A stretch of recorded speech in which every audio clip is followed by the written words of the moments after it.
You're listening to Bully the podcast. Join us as we chat with some of the most exciting and interesting people here in Malaysia and around the world. Welcome to the very first episode of Bully the podcast, where Ambiga and Gopal speak to none other than Malaysia's gift to the world, the legendary record-breaking squash queen, Nicol David. Nicol David, welcome and thank you so much for agreeing to be our first guest on this podcast. So let's start at the very beginning. It's a story you've told many, many times, I know, but I'd like you to recap it for our audience. The question is, why squash?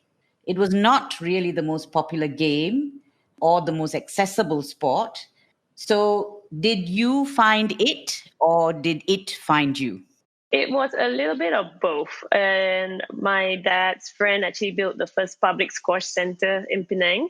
And obviously, my dad, being a sports person himself, he was asked by his friend whether his daughters would like to join some squash lessons. And obviously, he didn't say no for the first chance and signed them in. At first, my two older sisters, Leanne and Cheryl, and then I was the youngest at 5 years old, having to wait for my chance. But I couldn't wait any longer when I went there to see and watching them play and training on the court. And I was just intrigued by the game straight away. So I told my dad that I wanted to play squash, and he better find a way to get that squash racket for me because it was actually far too big for me to use or even lift the racket. So he managed to get his old wooden racket cut into half, made it smaller, so I had my own mini squash racket that I could use the next day with my squash lessons, and I fell in love with squash since then. Right. Your parents still have that squash racket, as I understand it. Is that correct? Yes, for sure. It's safeguarding it. Safeguarding it. So you are a Penang girl, and I'll tell you that the Penangites all take complete ownership of you. I hope you know that. Yes, I can hear the background. Yes, you can hear that, right? Yes. So tell me about your school life and how did you accommodate this passion you have for squash in your school life? Well, growing up with squash, it was really part of the deal for me. My school was very supportive, and in fact, at one point, my headmistress had her daughter and son playing squash. So you can say that I was getting a little biased, not say biased, but they gave me a chance to go for competition. They were very supportive, and maybe sometimes I had to miss some school days to go and compete because her daughter and her son was also competing with me. So I can't really run away from the fact that was happening. So they were very supportive. My school friends were really good with me to look after my notes and take all the stuff that I missed out on. And when I came back, my teachers always gave me a chance to revise everything. They also made an effort to go through it with me whenever I needed to.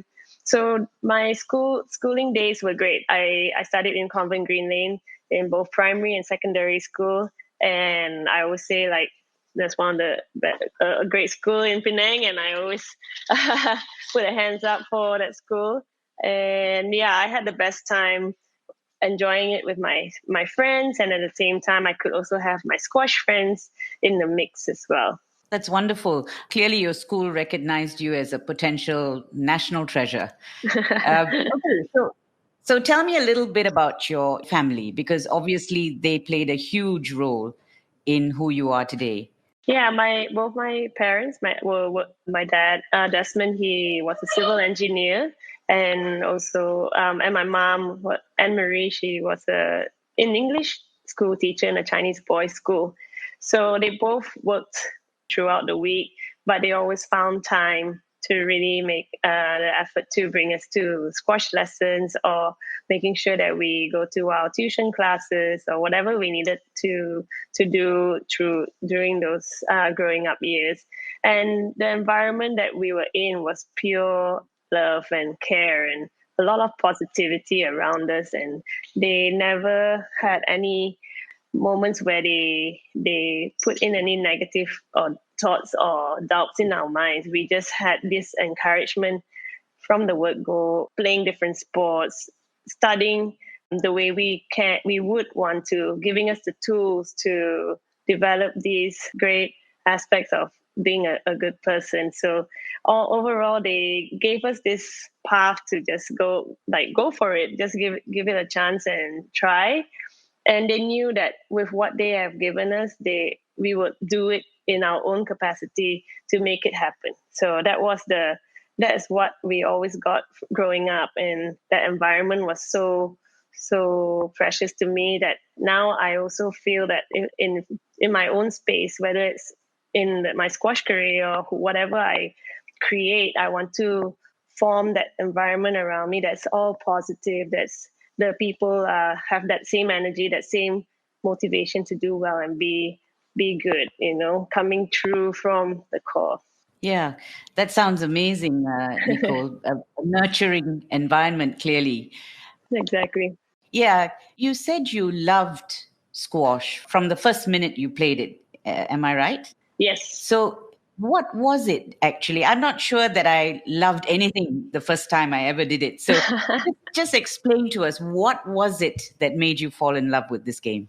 It was the feeling that firstly I could play with my sisters. So that was like a great thing, a bonus for me, that I could also play with my bigger sisters. And the second thing was actually having the chance to run around. I was so hyper, so there was a space that I could run anywhere, and they know that I'm still there. I'm not climbing up the walls. I'm not falling over somewhere. So they know that this space is safe and I can actually run as much as I can for that ball, and it actually works. And also the next thing is seeing myself improve really quickly. When I learn a skill or they teach me how to hit the ball, and I have some scores that I need to match up, like how many times can I hit the ball, and I would make a point to challenge myself and compete with myself. How many times am I going to do that? And it became more of like a challenge for me, internal challenge to see how far I can go. And that's something that I always had in me. And I even had to do it in my home, because if I couldn't get to the squash courts, I was doing it in my house walls. My mom was complaining, like, you're messing my walls up with all these black spots on the wall. So, but I didn't quite care at the time. I just wanted to just get better, and I saw myself improving, getting stronger, getting faster. And as a kid, if you see all this happening for you, you want more. And I got a chance to travel. I got the chance to meet more friends overseas in Malaysia, and it was a great environment that I grew up in with squash. Yeah. I can just jump in with one question there, and I ask this against the backdrop of like actors. Actors, they come across this moment when they go, "Oh, I like the applause. Oh, I like the stage." And you were talking about competing overseas from a very, very young age. So my question is, when did the penny drop for you that, hang on, I'm actually not bad at this, I might be quite good? When did you have that kind of light bulb moment? Yeah, it actually came in when I was 14, and I played for the national team, for the women's team. And I represented Malaysia in the Asian Championships in KL. And I won my first Asian senior title there. And I was beating women that were double my age or 2 heads taller than me. And I was thinking, wow, I may have something here, so why not give it a go and maybe train harder and push further. So that was like the real like bulb, or that penny that dropped for me. But before that, I love the game. That's why I was playing it. And then before you know it, I was winning tournaments locally, internationally. But I never fully grasped what it was. I just did it and it happened. But when the Asian Championships came about and I saw, wow, I can actually do something with this. So let's push forward from there. And that's how everything spurred on I got better. I won my first World Junior title at 15, and everything was, I could see the light at the end. You never looked back, Nicole. You never Yes. looked back after that. Exactly. So you said you were hyperactive, okay? And I noticed that someone gave you a nickname. Do you want to say what that nickname is and who gave it to you? Well, I have two nicknames. One is from the media, and it's called the Duracell Bunny. That I would run around and I would keep going and going and going, and the battery doesn't stop. So that was my nickname for quite some time. And my other nickname, which hopefully can be said on over here, but it's called Small Fart. It's my sisters that gave me that nickname because I was a little brat and they thought that it was funny. So I was just messing with them all the time. So they called me Small Fart. Okay, your greatest influence growing up was your father. What about your mum? Yeah, my mom was a true example growing up. She was like the example of being grateful, of being humble, and being thankful about all the people that she's around.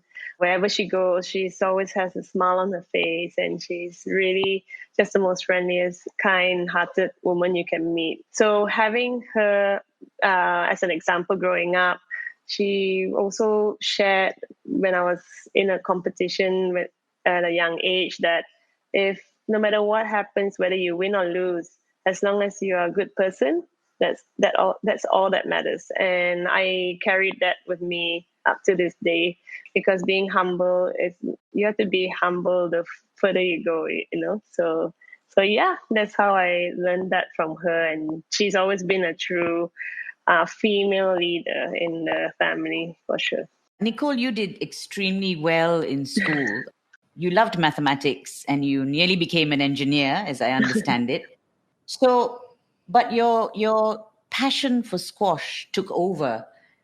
Was that not risky? You couldn't have known that you were going to be so successful. So was it risky for you to switch completely to squash and determined, of course, to do very well, when you took up professional squash? Was that a risk? For me, it didn't seem like a risk because I actually had some means to back it up. I already won 2 World Junior titles. I was Asian champion. And when I finished school in SPM, that was kind of like my moment to see if playing professionally would be the path to take. So I actually made a bargain with my parents that if I do well the first year in the professional tour, then I'll carry on. But if I didn't do so well, then I'll go back to university and carry on my degree in whatever I want to take. So obviously my squash took on board really well. And my first year, I broke into the top 16. I was really like getting the experience I wanted. And that next step was wanting to achieve more. I wanted to be the best. And to be the best, I had to train with the best and moved to Amsterdam to work with my coach, Irving. And at the time, when it came to the second year where I needed to make that decision, I told my parents, not making any bargains anymore. I told my parents that I want to make this decision for myself to move to Amsterdam and train with Liz, and they gave me their blessings. With their support, I could feel that I can take this on. Because if they didn't support me, I would probably have to say, okay, you know what, I'll go back to studying and pursue that other path. But they were the fundamental source to push me forward and give me that support system that, you know what, go for your dreams and we are there to support you all the way. Even when people are telling them, you're letting your girl go, like, and not studying, not getting a degree, what's that got to do with her life, And my dad was saying, this is a chance. If you have funding that's going to send your daughter overseas, why not try and give it a go? So if he had that opportunity, he would have been an athlete himself. But it came to me where this is my chance, and I took it. And he believed in me. My mom believed in me, and my whole family was there backing me all throughout. So you mentioned Liz Irving. Would you like to just tell us a little bit about her? Because she changed your game, didn't she?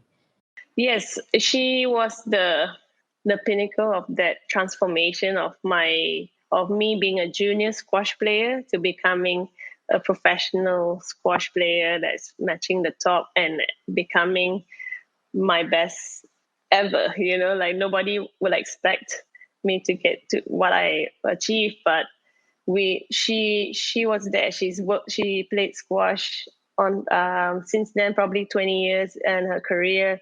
She was world champions for Australia, world number 2 before getting beating all the top women, and and just her experience and her expertise was so important in that moment of that transition, because I always thought that I was fine. I could just keep training hard and it gets better. But I needed to actually change a lot of things. My technique was limited.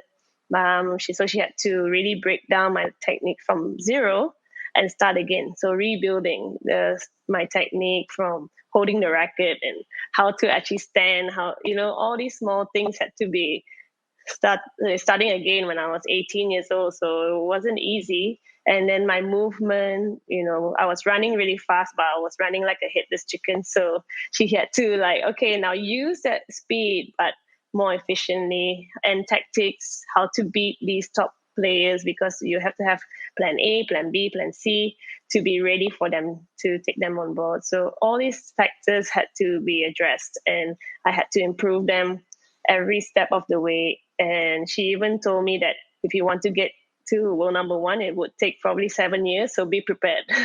So I was like, okay, but no worries. We have a plan. We stick to it and you'll get there. So eventually I got there, but at least it took a little faster. Maybe it took 4 years. So we were very thrilled with that. And she really is a great mentor. She's very patient. And we just clicked, we knew how each other worked. I trusted her guidance, and I trusted her experience, and we just followed the process. How did your paths cross, you and Liz? Did you seek her out, or did she seek you out? She was actually still playing on the tour. She was carrying maybe like 1 or 2 injuries, so she wasn't fully active. But I saw her on tour. She came to Malaysia and played a little. And she was also in another tournament when I started playing. And I heard that some players were being coached by her. So I thought, why not maybe have a stopover in Amsterdam while I was playing those tournaments that first year and see what it looks like. And I liked her approach and her perspective of the game. And she opened my mind straight away, to so many different aspects that I didn't even think of. But she really made it clear that if you don't have these things, you may not make it in the next level. So that resonated in my mind straight away. And then I think the 2 years later, I went, right, this is a great place to go there and give it a shot and train with other players too. So she had a few top players that she was coaching, and also I could work with her, and she was very insightful with the game. So how old were you when you went to Amsterdam, Nicol, and how many years did you spend there? I was 18 going into 19, and I was there for about 16 years. I was working with her for 16 years, and she was, I don't know how she put up with me, but we managed. But that was a big move. I mean, I for you to leave your family and go there and adjust to Amsterdam. Did you learn the language, by the way? Just out of interest. Well, I didn't learn the language in Amsterdam because it was, to be honest, very difficult. And I didn't want to take it on because I was thinking, no, it's too tough. So I stuck with English, and everybody who knows that if you speak English, they want to practice their English. So I thought, no, there's no point going into that road. I just stick to speaking English. But no, it's a great city. Yeah, I love Amsterdam. It was perfect. It was just the environment was great. The squash club that I trained at was it's called Squash City, and they made that like my home. The staff was like my family. They treated me so well, and every time I'm there, I feel like I'm back home. So it's great positive energy, and my coach actually created a great support system with like a sports psychologist available, the sports physios, physical trainers, and she created her academy really well there. But you must have missed home so much, Nicol. leaving at such an early age? Well, for me, it was more of like the decision I made was really clear, and I knew what it to get there and to leave home. I knew that I had to be away to make it happen. I knew I had to work super hard to follow the plan, follow the process, and when I was in it, you don't. And when you are passionate about that process, you don't actually think about the missing part. You are just in it, and then you want to see what's happening next. You want to see how am I going to get better next, and then before you know it, that year has passed, and you have played few tournaments in that year, and then you go, okay, I'm in the next thing, and I have that backing from my parents from afar. And they were always there. I could always feel their presence, and we always stay in touch. But I was not thinking, okay, I'm sacrificing so much. It was part of the deal. Is if you want to get somewhere, you're gonna have to put the work in. You have to be away from your family, and this is how it's done. So I didn't think of it as there's no other way to do it, but this is the only way. So yeah, I just stuck to it and got working. Yeah. Just to follow that up, because I think, and I can speak for at least a couple of us who are in this room. I was far from making decisions like that at 18. The maturity to make decisions like that at 18, where did that come from?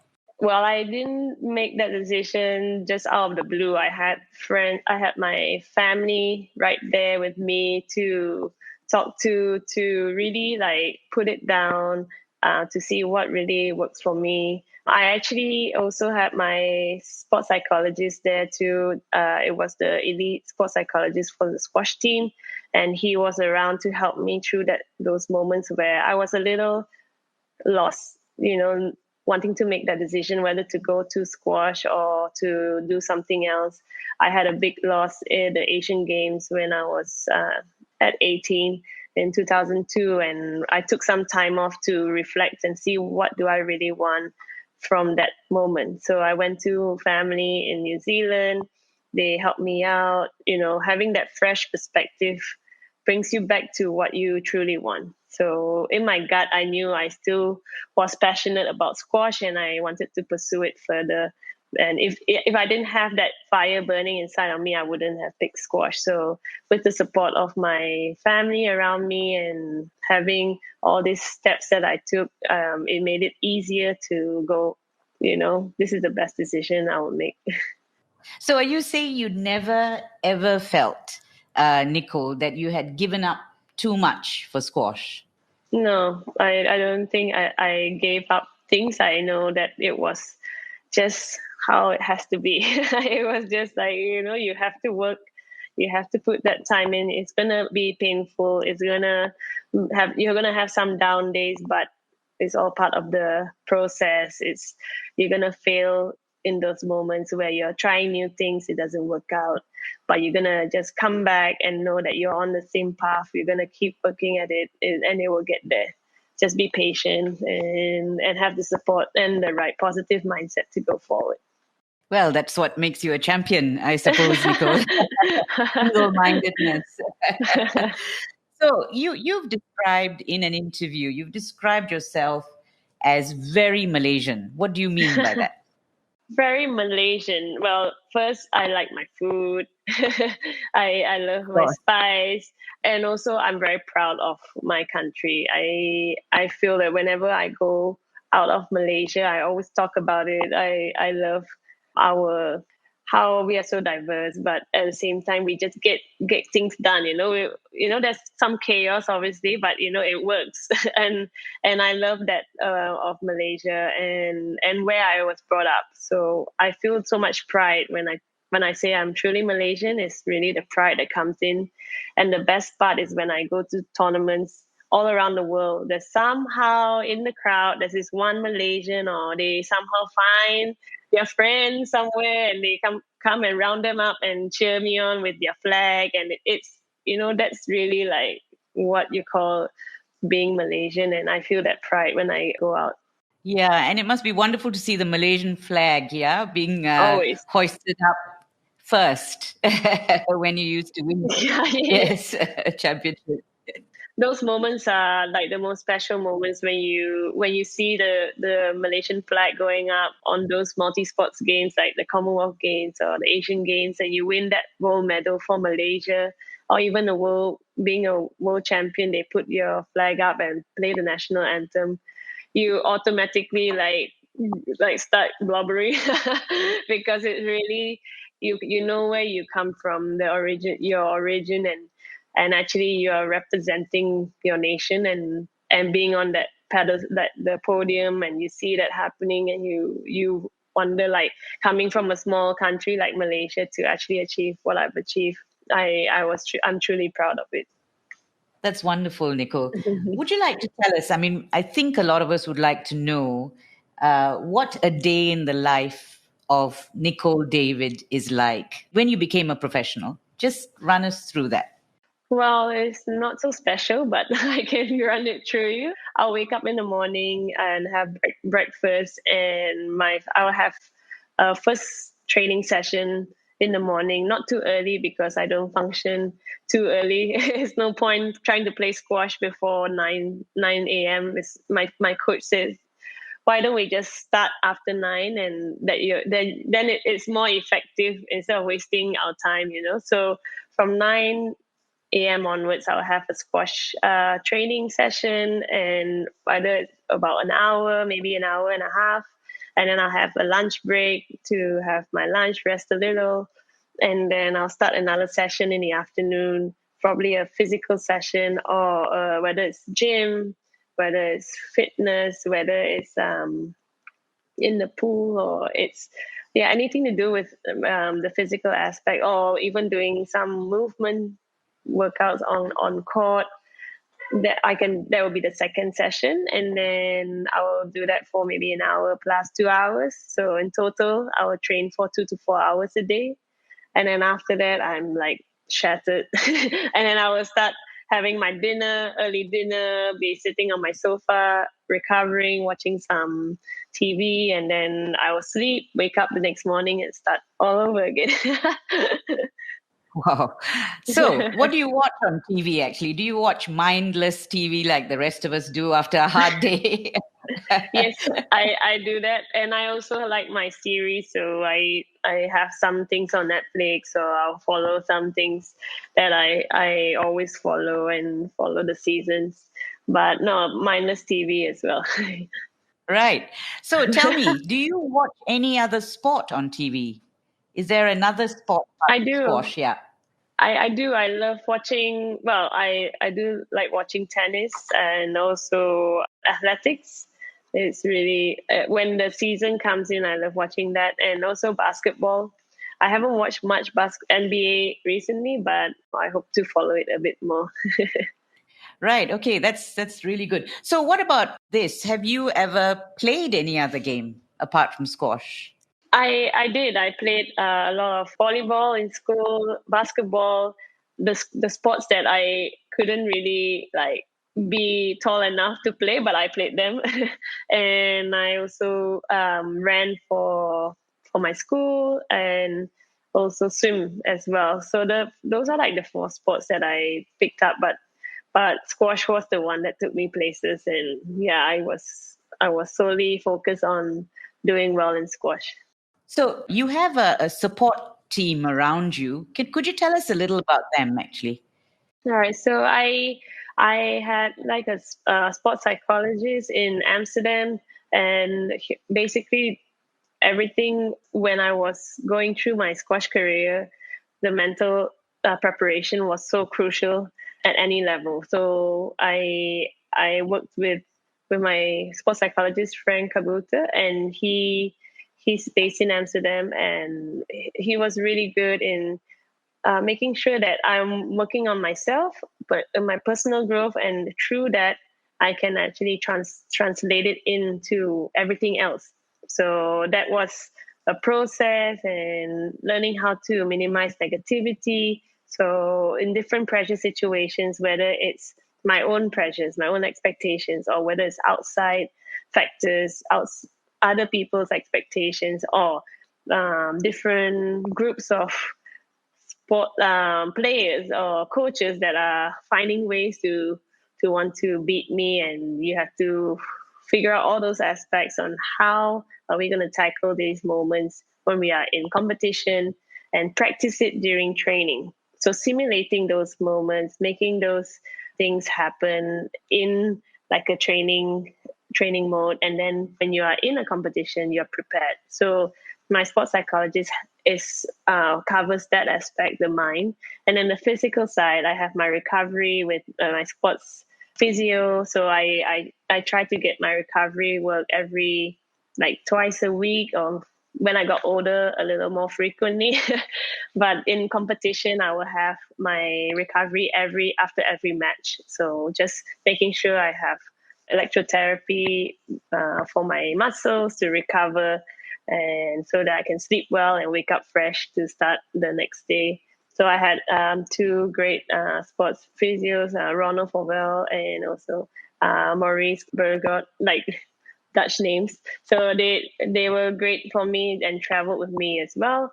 And also my physical trainers were there liaising with the sports science in Malaysia. So our sports science, the Institute of Sports in Malaysia, were very thorough, like with so much information, and they've had done so many tests on my body and my physique and what were the weak points and what are the strength points that I have, and what should I be developing more. How do I maintain the balance of my body to perform at my optimum performance state? So I had different physical trainers in Amsterdam to work with Malaysia, and we formulate those programs, and this will be solely squash, everything from tactics, strategy, technique, movement, everything in that aspect. And also being a squash player, a female squash player on the tour, she had a lot of insight in that too. That's fascinating. So, I've seen some of your videos, Nicol, and I mean, here you are speaking to us, you're laughing, you're relaxed, you're calm, you're joking. But I've seen those videos of you on court. Now, that's a different Nicol David, okay? You're a completely different person. You are empowered, you're focused, you're driven, and you play with grim determination. So tell me how that transformation takes place. So how do you get into that mode when you play? Well, it takes practice. It doesn't just happen. But I think it's like what I shared with you. It's all about that mental preparation and simulating those situations in training. So preparing yourself in your warm-ups, how visualization, having a game plan beforehand, seeing yourself coming in there with full clarity of what you want to do with each opponent. And then when you go into the court, it's like a switch of the button that you are there with that solid game plan, and you're ready to fight the battle. So it's like not, and then there's different things that I learned from this mental training is that you have different tools or trigger points to help you get back on track. So if you lose focus, you have words that bring you back, whether it's like stand tall or move forward or attack, and those things can get me back a little more alert and present, and also being more sense orientated. So feeling the floor, feeling my grip, feeling hearing. So all those things are like you have to practice it in training, and that keeps me in my zone. It's not easy, but when you get there and everything comes together, the training of applying all those techniques into a competition, and when it happens, it's like playing in the clouds. You don't even remember what happened. You go in kind of blank because your mind takes over, your body takes over, and you just kind of let go, and it flows. And that's when you are completely in the flow and in the zone. And it's the best feeling that you just want to play and train even harder to get to that mode every single time. So it's a mental transformation, really, in a sense. Yes. That's what makes you the champion that you are. When the minute you step on the court, you're in a different zone. Yeah, you make that conscious effort, to just press that button and just like everything just goes blank. Not easy, but takes a lot of practice. No, I know it is mental strength and physical strength. It's both, actually. But I'm wondering, actually, because obviously the crowds for a squash game are generally less in number than others, right? Because of the confined space. But when they cheer and they cheer you on, is that something you respond to positively? Yeah, I love the crowd. I love having support in the background. And I mentioned this before. I don't care if they are cheering for me or against me. As long as there's a crowd and there's like energy, I use that to my advantage. Even when they are cheering against me, I'm like, okay, there's a crowd. And this is the energy you want to take, and not make it something that is a threat, or you feel like you're fearful that they are going against you. I just turn it around that, oh yeah, they're cheering for me as well. Because I'm part of the deal, it's not just me and the opponent. They are cheering for both in my mind. I'm just observing from what you talk about the kind of mental side of the game. And I think if one looks at world records of guys who've stayed at number one for a long time, I think the longest one I can identify is actually West Indies cricket. And I think that was 13 years, right? But of course, there are different guys coming in and rotating through that 13 years.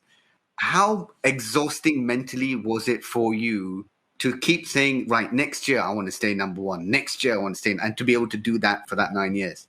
Well, after the 9 years, I felt the hit. It took a lot out of me, and I just you call it the hit. yeah.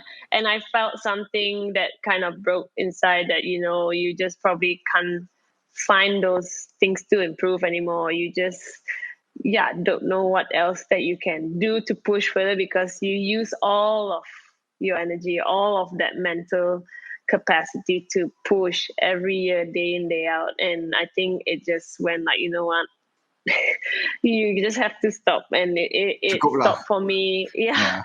I mean, and I tried and I pushed even harder. I thought I wasn't pushing enough, or I didn't do enough. So you tend to actually train even harder. But then it's if the hunger is not fully at the level that it was when it was getting you that edge, then even pushing is not going to make that difference. It's not fully there to in my power to make that, get it, that last point, or that last push. And because all these hungry players are there to just take it on, and you just had nothing left to hold them back. If I could just summarize, I mean, that's fascinating to me. But so what it means is that for every year of those 9 years, you've just got to find that something extra to get better on the next year, something extra in the next year.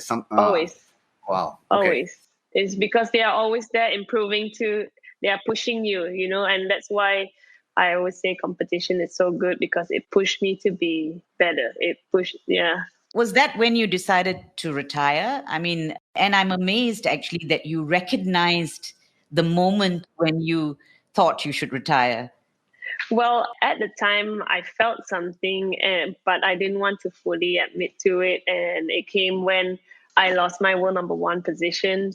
That was kind of like a little sign that something was not fully right, but I didn't feel that. I was actually looking at, oh no, I'm not number one anymore. So what is my identity? So it was me figuring out who I am if I'm not number one. So I was fighting myself that this shouldn't be happening, or I'm then it was all the wrong reasons I was playing for, and there was different purpose in the way I approached my squash. I was kind of in denial for 2 years actually, and I went into like depression. I wasn't fully admitting to the fact that I was in a rut and stuck, and I kept going down the rankings. And I finally broke through that moment where after 2 years I saw it was in a tournament, and my coach asked me after a loss that I wouldn't have lost if I was fresh in my mind. And she asked me, do you really want to play squash anymore? Do you want to keep doing this? Because I don't see that you want to play out there anymore. And that hit me. I didn't ask that question before. So I obviously, after getting that question being asked, I kind of like got really emotional. I was blubbering in the hotel room, and then I just came to terms with the real honest truth after that question, and that I only had 2 more years left. I couldn't even see 5 years or 6 years playing squash. It just made me kind of like my mind couldn't even handle it. So I can only do 2 more years, and I'm gonna give it my best. And that 2 years was a process of letting go and accepting the fact that this is come a time where I need to give my squash away, and that I'm going into a transition of a new phase of my life and applying all that I learned from squash to my next phase. So yeah, it was not easy, but I had a lot of great friends around me. I got my sports psychologist to help me through, my team, my family. They were all there supporting me when I was down, and giving me that support that you have so much in you to do whatever you want next. So giving me that confidence that I'm not just a squash player. I can be so much more after this. So when did you actually retire, Nicol? Was that last year? 2 years ago already. 2 years. Almost 2 years. All right. So, yeah. Right. So it's almost 2 years. That was the right decision now, looking back? Oh yeah. It was definitely the time to do it. I was very at peace with my decision when I also announced it in February, but I was playing the tour for another 5 months to the end of that season, and I enjoyed every moment, and I had the recognition. People were congratulating me and thanking me for all that I've done, and it was just a very nice like goodbye sort of last 6 months of playing all my tournaments that I wanted to play and playing all the players that I wanted to play to, and saying goodbye in that manner instead of just going, okay, see you. and Yeah. and had a team with me to create that campaign of my retirement, to then see that it's not over. My dreams are still coming true after squash. I suppose it's as important as knowing when you start is knowing when you have to stop. So, but you know what? You are now the greatest athlete of all time, and that must be a really special award for you because it came from the people, right? Mm-hmm. That is something. That is the crowning glory, actually. That tells you what people think of you, Nicol. I think that's such an important award. Do you feel that? Yeah, it sure was. Like I feel truly honored to begin with getting the nomination at the beginning, but what happened next was just blew me away with everyone's support, the nation just passing this WhatsApp messages everywhere to remind everybody to vote. It went on for 5 weeks or more, even in the voting system, and I was just like overwhelmed by the support coming from Malaysia, from especially from Malaysia, and also the squash community around the world that was supporting me and wanting to see me at the finishing line, winning that award and getting recognized as the greatest athlete of all time is very, very special. And I was also speechless after, because like everybody was going kind of crazy when I won it, and the news and everybody was cheering me on, and that says a lot of what I've achieved and how it has impacted people in Malaysia. Oh, absolutely. I think so. Going back to your game a little bit, Nicol, I'm wondering whether there is a Nicol David play or shot, or did you have a favorite shot? My favorite shot will be my backhand volley drop. It's on the left side. Sounds difficult. No, it's actually the most natural kind of shot, because if you have the right angle, it just comes in. So that was my favorite shot. Right. Well, so that'll be recognized. Maybe they will name it the Nicol David special or something. I think my special would be actually my speed on court. Everybody always says that if you are fast, it's like, oh, it's like you are Nicol David speed, or that's kind of my That's amazing. signature strength. Can I ask a squash-y type question? But I've always wanted to ask a world-class athlete this question now, okay? Which Sure. is, have you ever walked onto the court? I mean, this is when you're world number one, and played someone and didn't know who you were? Yeah, actually. Yeah? Oh, when I was already And did they find out at the end? when I was already world number one, or Mm-hmm. Yeah. All when you're a professional squash player, you just walk on. There's some poor guy doesn't know who you are, invites you for a game, and then it works out at the end that you're, yes, a professional. Yeah, a lot of times, mostly in like court, like the public courts, or maybe a squash club or something, and Right. they just want to like, come, let's have a game. It's like, okay, sure. And how does that end up for them? Yeah, not so good for them, but yeah, you would have thought so. Me. Yeah. Okay, I just want to ask you that. Sorry. No, So, it's great. Another thing, I'm interested in this having to be mentally very, very strong. Now, you liked mathematics. You were thinking of becoming an engineer.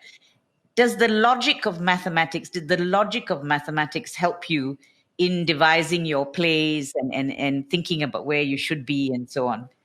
I think part of it really does. I forget how much angles really matter in the squash court, and then when you put it into that context, it does make a very significant reason because we make squash as a physical chess. We call it physical chess because it's like the same space. You are working with two people in the same space. You have to move around each other and you have to find ways to expose your opponent. So using the space on court and the angles to move the ball in the spaces where they are the furthest away from the ball. So that's the whole context of making it like physical chess. You have to find ways to move each other and making it as hard as possible, but you still have to.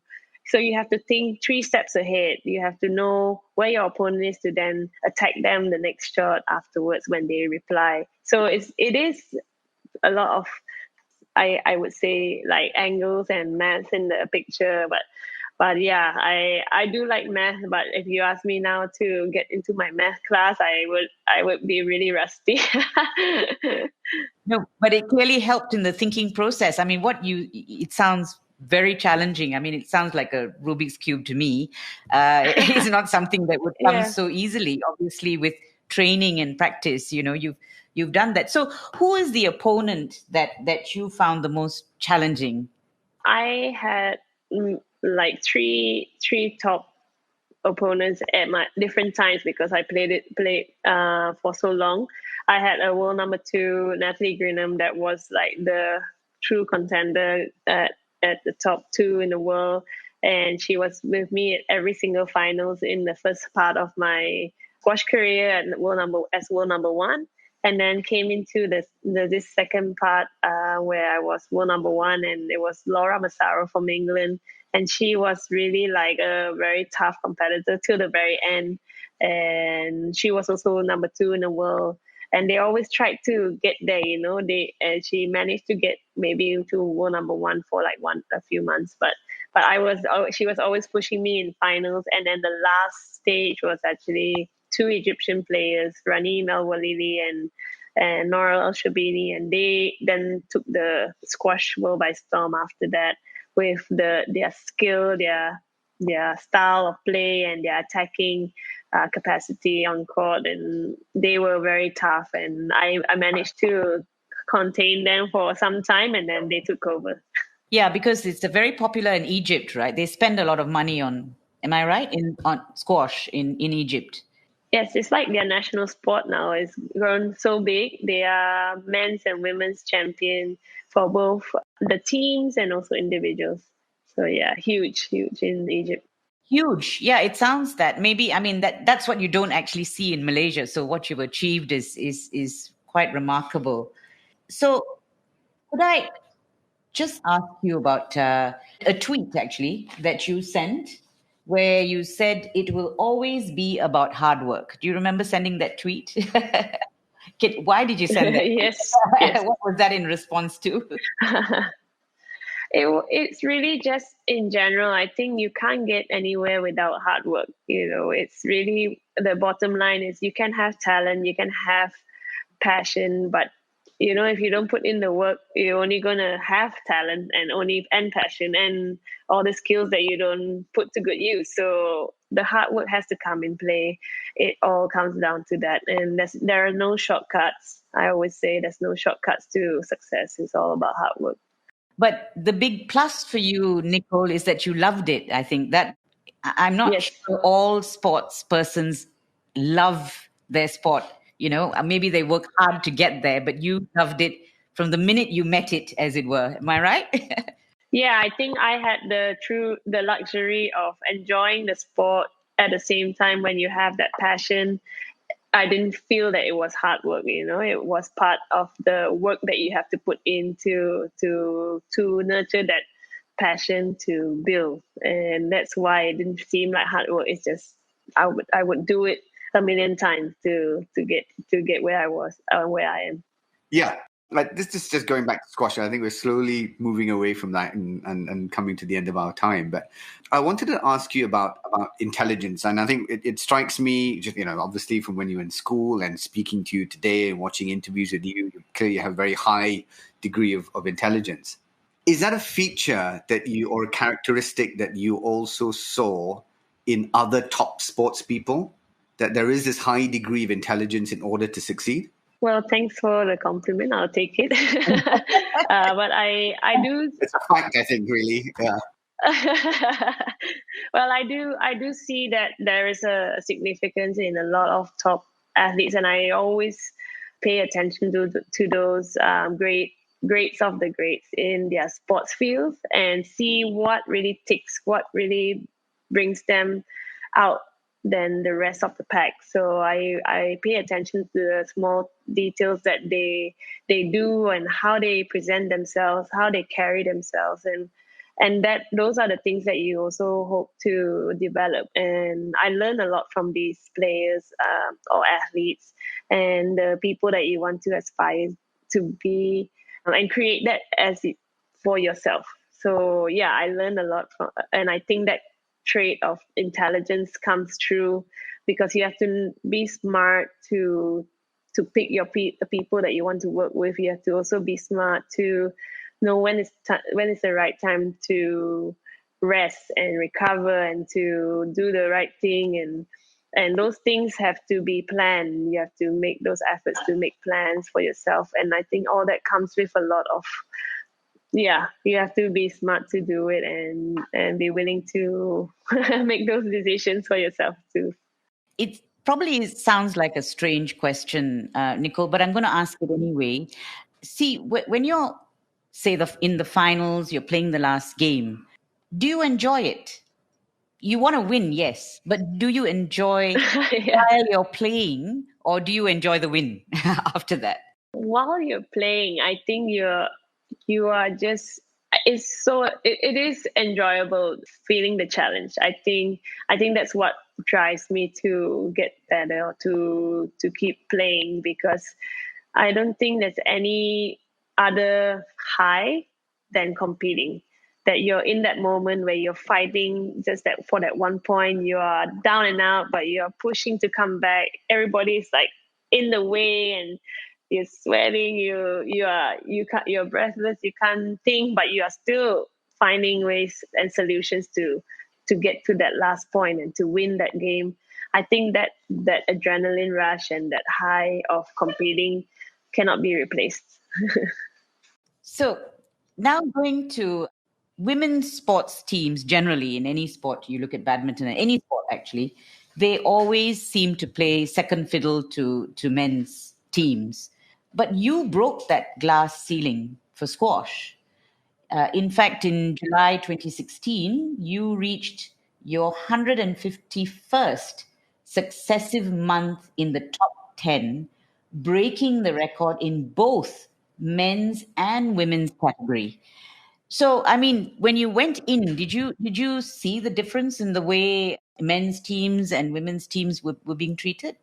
In the beginning, definitely there was some disparity and there's a difference between the two in terms of attention and the prize money as well. But because we were two separate bodies, and that's why we were kind of in some ways competing with each other to gain the attention at competitions, when it's joint.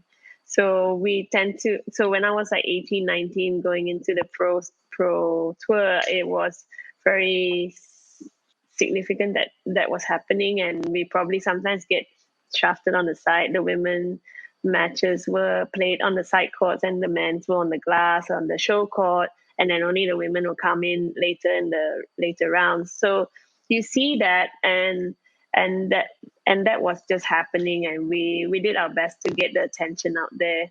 And as I was going up the rankings and being world number one, I also had the responsibility to represent the women's tour, and I needed to make a stand on certain things, to say, hey, you have top women of your country playing on the side where you need to have both, all of us having an equal time, or even getting more equal prize monies, or more tournaments that are together with the men. So those things started to get better. And now after like 6 years now, both bodies are joined as one, and they are working together to grow the sport. The men and women are under one body right now, and there's more equal prize money happening on the professional scene. And I'm very proud of what it's come about, but I know there's still a lot of work to be done. Still a lot of work to be done overall. Nicol, for me, that is a huge achievement, what you've just said. And you need to write about this, you need to get this out there so that the same things happen in the other sports, So that's a huge achievement. I mean, congratulations on that. You clearly played a very, very big part there. Yeah. So that's why your foundation, right? Yeah.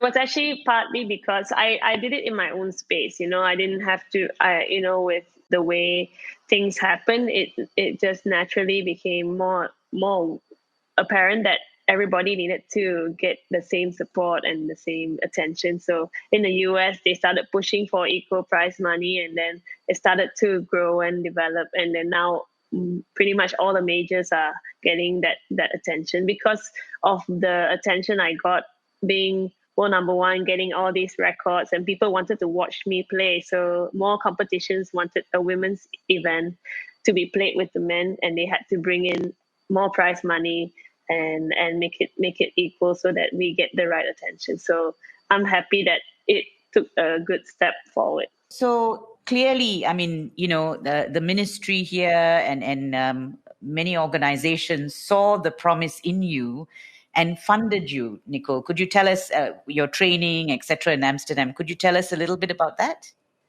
Yeah, I think if it wasn't for the funding that I got nationally, I wouldn't have pushed myself to go to tournaments overseas, train in Amsterdam without their support. And my biggest support was coming from the Ministry of Sports, like the Sports Council and the Institute of Sports, that were really the driving force throughout my career, even before when I was a junior, supporting me with all the expertise to develop me as a squash player, an all-round squash player, and then pushing me for another 20 years after that to see me through my career, and also all my sponsors around me that all came in at different times, but they were very, very strong supporters of mine. Yeah, and the squash associations. That in itself is an achievement, actually, to get that recognition and the support. So you've started a foundation now, which I'm very interested in hearing about, because it is to uplift girls and empower them. So could you tell us a little bit about that? Yeah, well, the foundation is actually in the midst of putting together. So I'm still in the final stages of the registration process, and it will take some time till it's up and running. So, but it's actually focused on empowering both the girls and boys through the values of sport, and using squash as the sport to bring those fundamental values in when they take on, because it's my expertise.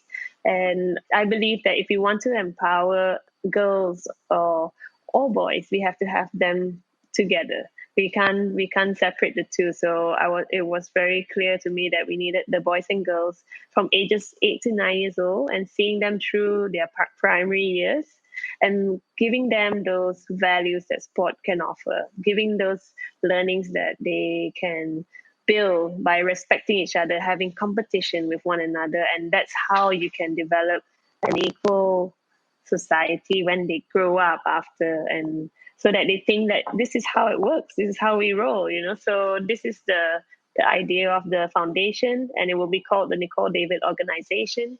And in another part, I'm bringing the English aspect into it as well, to build the proficiency, to increase the proficiency in English for these kids, because it will help them in their future education, or giving them opportunities in other areas of their life, whether it's work or whatever they take on. So definitely something for their development process. And the other part is also just social skills, and giving them those life lessons to learn, like having some workshops to teach them how to train the mind, having nutrition learnings, and then also helping the parents in the process to guide them, to give them some support, because the parents are the most important people in the picture. You can't just focus on just the kids, but we need to do it on a overall thing. The whole community has to be involved. So that is the aim of my foundation, and just for them to enjoy it, to get something out of it, and just be good people when they leave after. Where will this foundation be? I mean, where will you be running these sessions? In KL. In KL. In KL. Right. Well, I mean, please keep us posted about the progress of that, because it sounds absolutely fascinating. Thank you. Thanks. Yes. So post-retirement, this is obviously what your passion is now. You're basically giving back, Nicol. But you also spend a lot of time in Colombia. Could you tell us about that? And you seem to love Colombia. Tell us why. Well, it's a great country, so I'm definitely loving it there. And actually, after Amsterdam, I moved there for the last 3 years of my squash career to train in another base, and also work on altitude. So I wanted to find ways to help my aging body to find ways to recover better.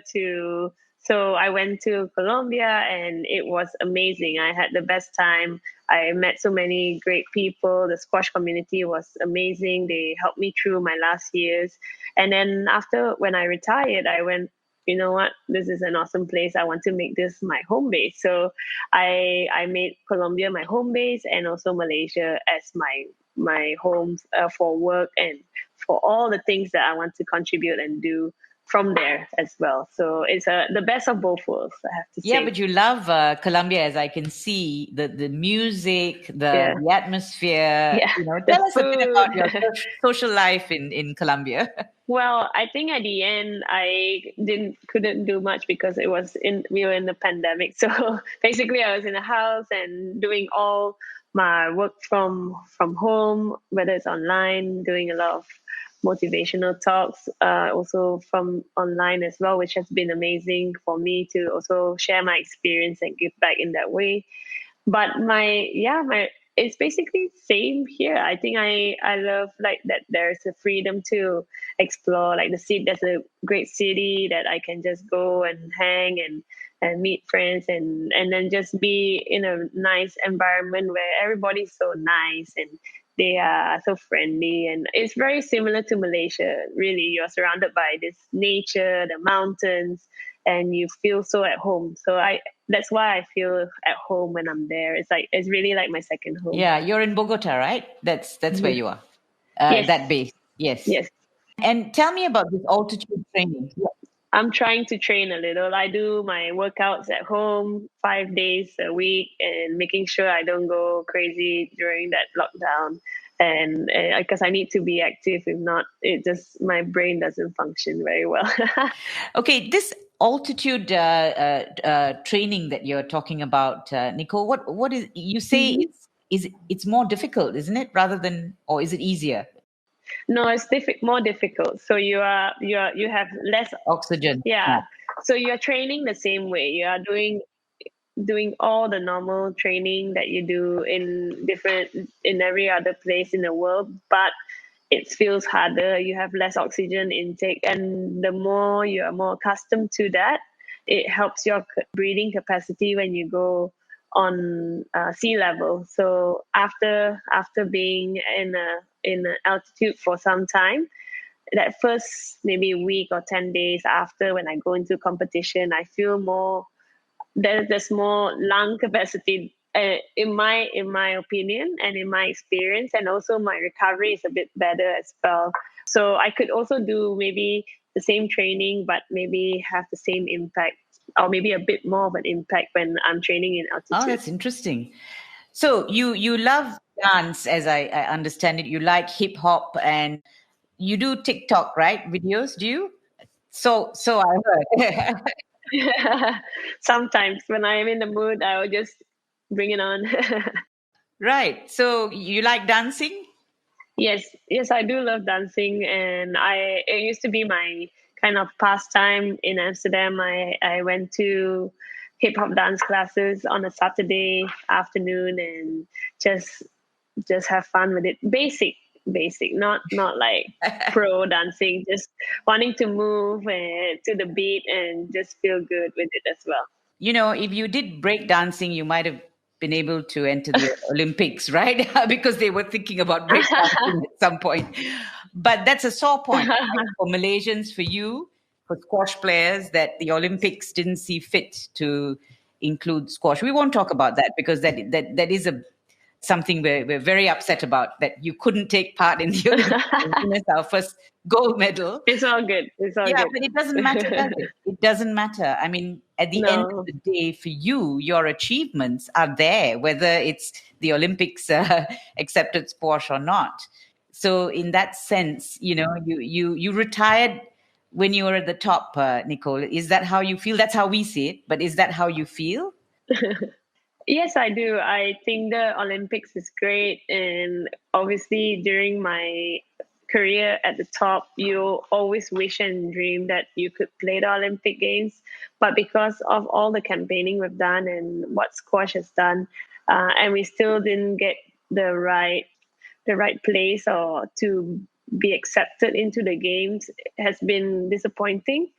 But now it's not appealing so much anymore because they keep changing criteria, they keep changing what they want. So at the end, you know what, squash has to just take a step back, focus on what we have to do, and when the time is right and the Olympics want us, we will be there. But right now that's not the full focus, and I clearly don't see that happening anytime soon. But if it does, I wish the squash all the best, and that the next generation that comes through, if a squash player can get a medal and be on that podium representing their country, I'll be the happiest. Great. I've got last two questions. The first one is, I've spoken to people of your generation and younger, and when I ask them what concerns them the most about the future, the top of the list is generally climate change, and then comes racism and other such things. So what are your views, Nicole? What concerns you? Not just Malaysia, yeah, generally speaking.